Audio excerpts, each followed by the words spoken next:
Usong-uso nga yung sakit ngayon, kaya naman eto, tinamaan din talaga ako. Bali 2 days nga rin pala ako nilagnat, nagkaroon ng sipon at ubo. Pero ngayon naman ay okay na ako. Kaya eto, napabili talaga ako ng mga prutas. Bali bumili lang ako ng saging, apple, bayabas at saka tong papaya. Nakabili nga rin pala ako dito ng matamis na grapes, kaya naman gusto ko na tong kainin. Pero syempre hugasan ko muna to. And guys, may papakita nga po pala ako sa inyo. Bali nakabili nga pala ako ng fake na Shepo apple. And ipapakita ko sa inyo yung pagkakaiba ng original sa peke. Peke guys.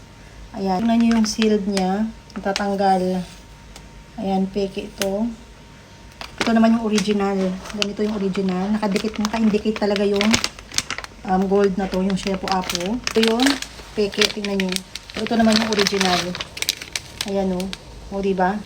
Itong peke wala siyang date ng expiration. Ito yung original o meron siya. Ayan. Mas maliit siya guys. Ayan. Tsaka ito parang dark yung kulay niya. Ito light.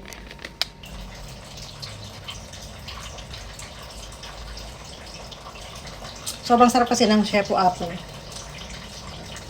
Malaking tulong talaga sa ating pangangatawan at sa ating kalusugan ang prutas at gulay, kaya naman dapat araw-araw tayong kumakain ng mga masusustansyang pagkain para may pangontra at panlaban tayo sa mga sakit.